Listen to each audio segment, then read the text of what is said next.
the scenes with LTM.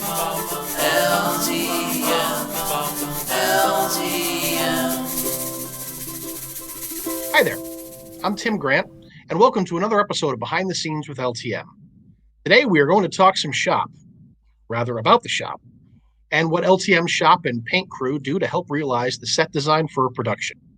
Joining me today are LTM shop members Jack Stetson and Sheryl Kleiner. I'll let them introduce themselves and tell you a bit about how they got involved with LTM. Hi, I'm Cheryl Kleiner. I'm a retired music teacher. My connection to LTM started way back in the 80s when I played in the pit band with Mary Blish and Fred, and I played several shows. As the years went by, I've always been interested in being involved in the theater. So after retirement, I was looking for something to do and saw a little ad in the journal to come to a potluck and see if you want to get involved in the theater. And I did. And I joined, and I'm now in the paint crew and working behind the scenes with the set. And I've been there for, I think, almost 7 years. And Jack, why don't you tell us a little bit about you? I'm Jack Stetson. I'm a retired engineer. I started with a little theater back in 2004 with an invitation from Andy. And I've been with the little theater now for 17 years. And I guess I've been involved in building about over 75 sets. So what does the shop crew do for a show? The shop crew is responsible for building the items that are needed for the set. And then we construct the set on the stage before the first show, and we end up removing the set after the last show. So it's busy, especially when you get close to showtime. You got to finish the set. Oh, absolutely. And Sheryl, tell us a bit about what the paint crew does. Well, we're trying to make the set look like what the director and set designer would like it to look, with a variety of paints and techniques, depending on the show. And we just add to whatever the crew builds for us. And the other thing we do, we're in charge of the sign that hangs in front of the theater with the name of the play and the dates. We have a whole collection of numbers and letters, and we put that together. Usually that's the first thing we do, because when we first start working on the set, the carpentry isn't ready for us to do any painting. So we get the sign up. How is it explained to you what needs to be built for the show in terms of building and painting? We all sit down with the set designer to find out what the requirements are for the set. If the set designer is not available, it's usually the technical producer, a technical director, or the production manager. And once we find out what the size of the set is, whether there's going to be any changes of scenery during this show, or if the set is fixed, or does it have to move, or do we have to build any unique items? So when we get this information, then we could start working on the set. We try to look Excellent. at the vision of the director and the type of play or musical it is, and try to find out exactly how they want everything to look. Are you ever given a model or a drawing or anything like that to work off of? Well, usually we're provided either sketches, as the set was for Boeing, or we get computer models for like Mamma Mia or Is He Dead? And in some cases, we even get actual small models made of wood or cardboard to show us what the set that the designer wants, so we have something to work from. Well, that's great. Now, as far as the coloring for the painting, Sheryl, is that something you're given early, or does it develop over time? Yeah, it's actually a little bit of both. We like to get the idea of the colors early on so that we can actually get the paint. We have the color charts that we can look at and, go from there. And, but sometimes they hesitate to let us know exactly what. I mean, we have a lot of supplies that we can use in the paint shop.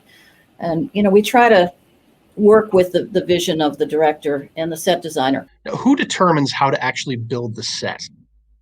You know what the designer wants, you've seen the sketches, so tell us how you get the process started. Well, after we get the information from the set designer, which sort of implies how to build the set, then Andy, Vincent, Bud, and myself sit down and figure out how we're going to build the set. And sometimes there's disagreements, and very few. But if there is a disagreement, Andy is the one that has the final say because he's in charge of the shop. Usually in building the sets, when we start, we don't have things built yet. So we take, maybe figure out what flats we're going to use and get them over to the paint shop. If there's doors have to be painted or trim, we get all those things done first, while in the meantime, we try to build the items that are needed for the set. Tell me how the budget impacts your work. Obviously, you're not given a budget of $1 million. So how do you make these brilliant looking sets with a limited budget? Well, the designer, of course, wants a multi-$1,000 set, and we get a multi-$100 budget.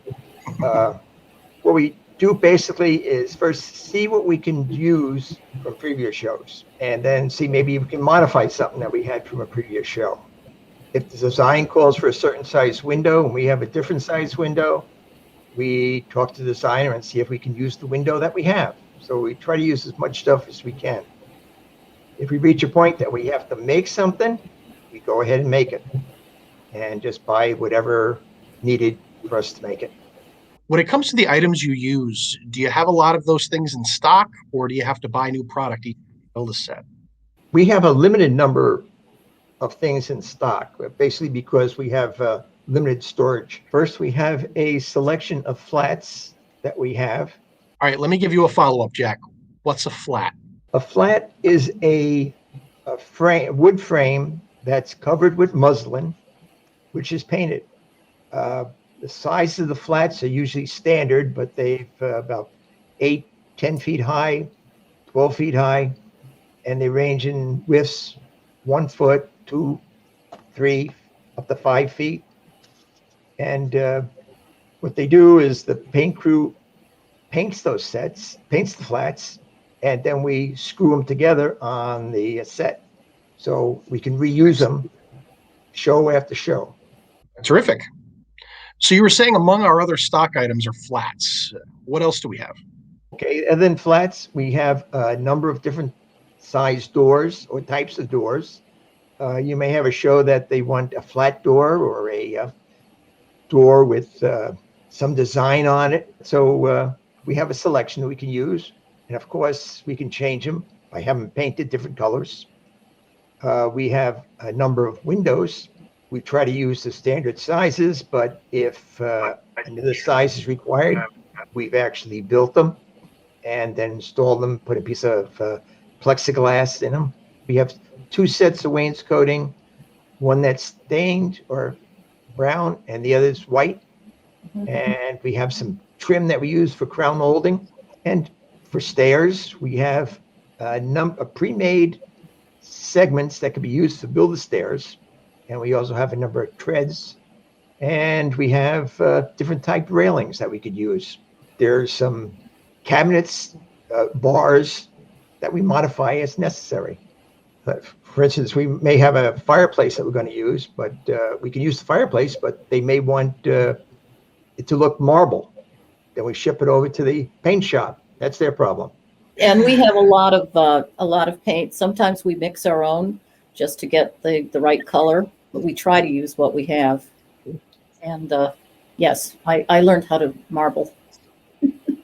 Cheryl, what kind of paints do you use to create the sets? We use a flat paint. We don't use gloss because of the lights. Once the lighting gets done, the gloss has a tendency to shine. So we will use a flat paint. We do use stain at times.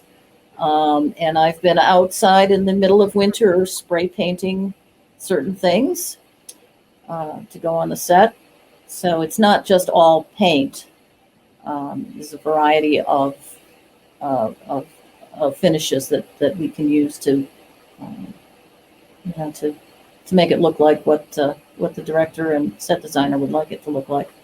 How do you handle something unique, like having running water in steel magnolias? Well, for steel magnolias, in order to get water, we tapped into a faucet that was in the basement, ran it through the shop, and then up through the floor of the stage to the point where the water was required. There are other things that we've done, like other shows like Games Afoot. We had to build a fireplace that rotated into the wall, and as it rotated in, a bar would come out. Each show seems to have something unique. So when it comes to painting, since we don't actually use brick, stone, or marble walls, tell us how you go about making that look as real as you do. Well, I'm not an artist, and so I've learned an awful lot from the crew that comes in that have been there for a lot longer than I have. For instance, with the stonework, we actually used muslin, and we just soaked it in the paint and attached it to the walls and made it look like stone. We did that for Shrek, which was very challenging. After it dries, we just highlighted it and made it look, a little more realistic. Oh, for Mamma Mia, we needed to make the walls look like stucco. I actually looked on the internet to find out how to do that. And we used joint compound. We painted a background in white, and we used the joint compound to make the stucco look. We did a lot of work with our hands. Sometimes we've used wallpaper. For instance, if we needed a brick wall, making bricks on a wall is very tedious work. We can do that by just dipping brick-like sponge in paint and putting it on the wall. But using the wallpaper is a good way to get that look. You've used actual wallpaper? Yes, we have used wallpaper.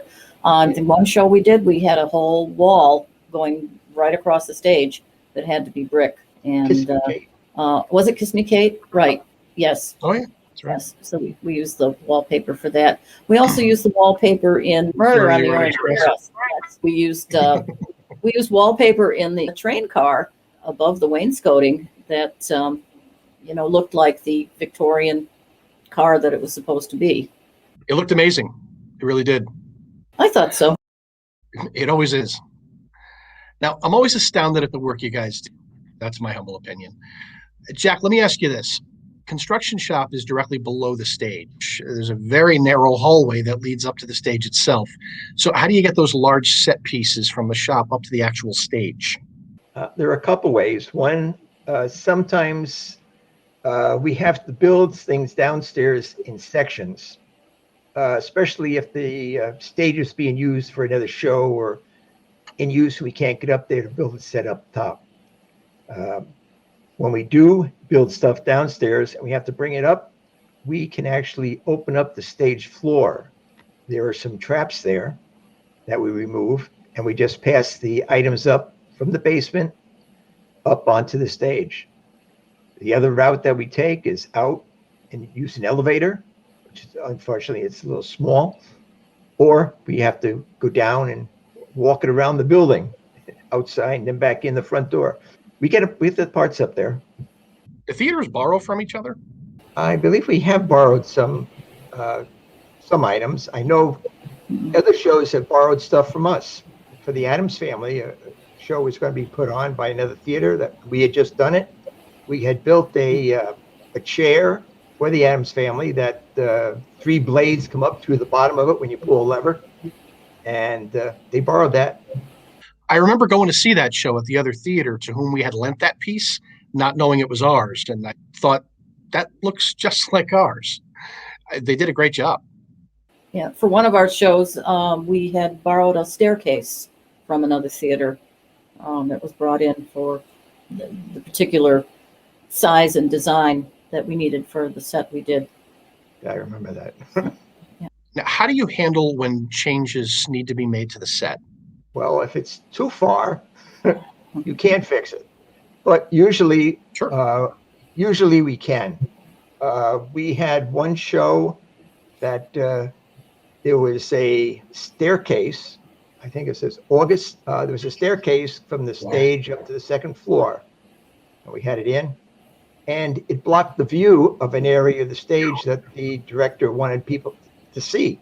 So we had to move the staircase. Changes happen. We try to roll with the changes. The earlier that we find out about the change, the better. If it's the last minute and they want all the walls repainted, that's very difficult. And that has happened. In fact, during Murder, it was my fault on that. I painted the doors all burgundy and didn't realize the doors were going in the bedroom part, which was blue. So we had the crew up on stage repainting the doors, so match the walls for that. Have you ever had to make repairs to the set during the show? All the time. Usually they're simple repairs. Tighten something up, fix a break, reinstall a shutter that fell down. You mentioned having to fix a brake. Does that mean that there was an item that was broken or an actual brake, like in a car? When you have a movable set, a platform with a lot of wheels under it, when the actors are on it, you don't want it moving around. So we actually have some brakes that we attach to the side. We pull a lever and it puts a little plunger onto the floor, which keeps the part from moving. And whenever they have to move the set, they unlock the brake, slide the set, and they can lock it again. And we also have brakes in the set that we have to, BREAKS, that we have to fix. Sometimes the doorknob will fall off or a window gets smashed in. We had one show, Laughter, on the 23rd floor, where we had to repair a hole in the wall because the actor put his fist through it. But that was part of the show. So we had to repair the wall for every show. So in order to prepare for that, we made a special wall such that we could slide out the damaged section and slide in a new clean section. Oh, and then there was another show that would repair someone coming down the stairs, put their fist or elbow through the wall. That required a repair job before the next show. But accidents happen. I know I've been responsible for at least one or two of them, unintentionally, of course. So what do you do to make sure the set is as safe as possible? What kind of safety checks do you have to go through? The first safety check is us going up on the set. We don't want it to move. So if it's wobbly, we make it stronger. We try to over-plan the set so it could handle more people than would normally be up there. We've had some experience on using heavier lumber when needed. And for staircases, we always put railings on, make sure they're high enough. Even in the back of the set, if you don't need a fancy railing, if there's people going to be behind the set up high, we actually run some cables across to prevent people from falling off. So we're very safety conscious when we build a set. Cheryl, do you have a preference between doing musicals and doing straight plays when it comes to painting a set? No preference on that. I like it. But one of the things I do like to do is we have a lot of different colors to paint. Painting a monocolor set is kind of boring. It's the same color over and over again, although it can be very striking. But no, I love doing whatever, any set. And the more the merrier. Jack, how about you? I like sets that are a challenge. It's something a little different to make. If there's secret doors that have to be made, or a lot of times we have maybe build something that has a bar hidden behind a bookcase, or a bookcase that's actually hiding a doorway. Unique things are nice to work on.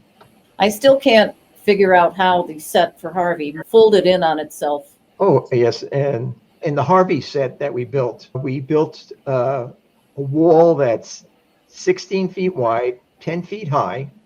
And on one side, we put a fireplace and two bookcases. And then on the other side of that wall, we put a window. So they were able to switch. We had that wall hinged, and we were able to switch from the house that it was supposed to be in to a doctor's office for changing sets. I still can't figure out how they did it. I can't either, but it still looked brilliant. Can you tell us what was one of the most challenging or fun sets that you worked on? Well, for me, it had to be Shrek. All those stone walls. We spent hours and hours. That was very challenging, but it was fun. It was really fun to do. For Mamma Mia, I think we had 13 flats we had to paint and stucco. So that was challenging, but again, it's so much fun. You know, even though you're going through the stress of getting everything done, when you see it all finished, it's like, wow, you know, we did that. For me, the large movable sets are usually the most difficult. You got to build a platform, put wheels under it. Like for a Murder on the Orient Express, we had like 25 wheels underneath the set so it can move easily. Other sets that we had to move were Noises Off and Mamma Mia. And on those sets, we had to build it so that we can split the set so we can rotate it. And then they can put it back together.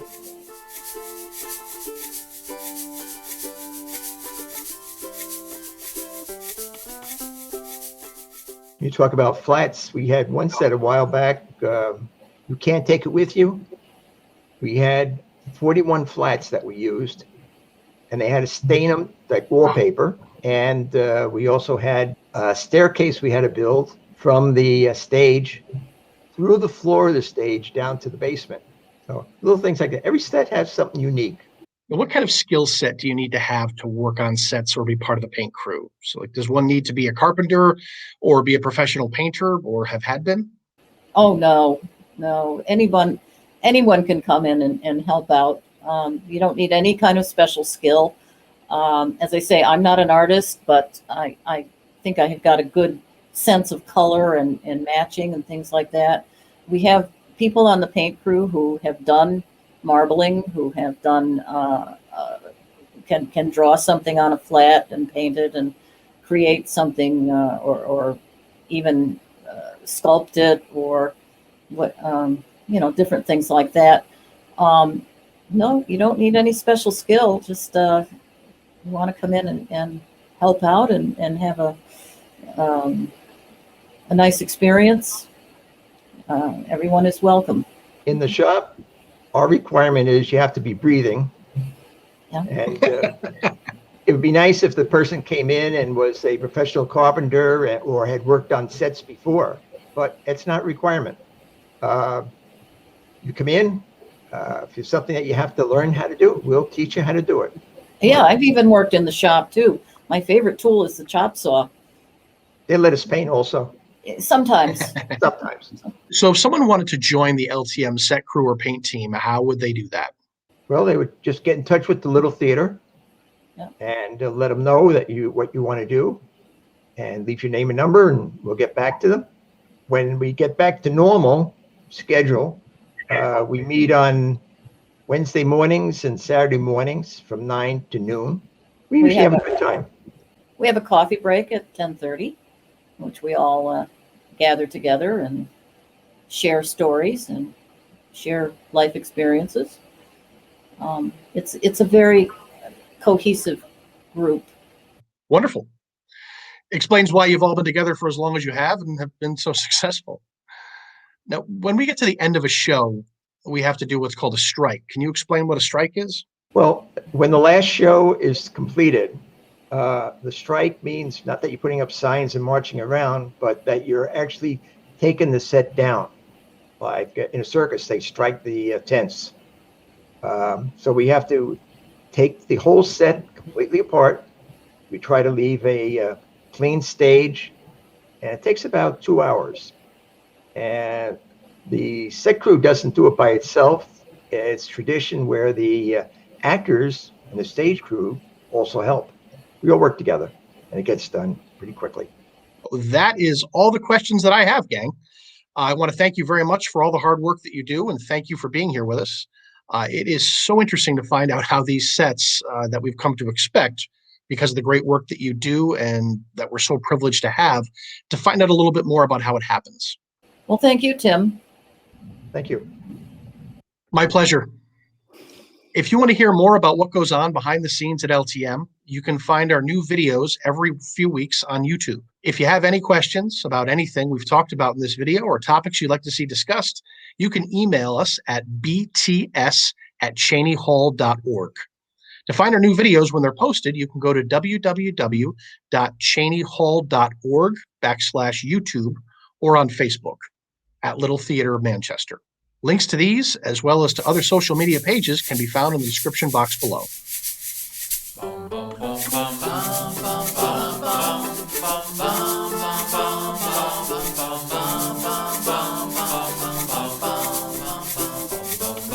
Behind the scenes with LTM, LTM, LTM.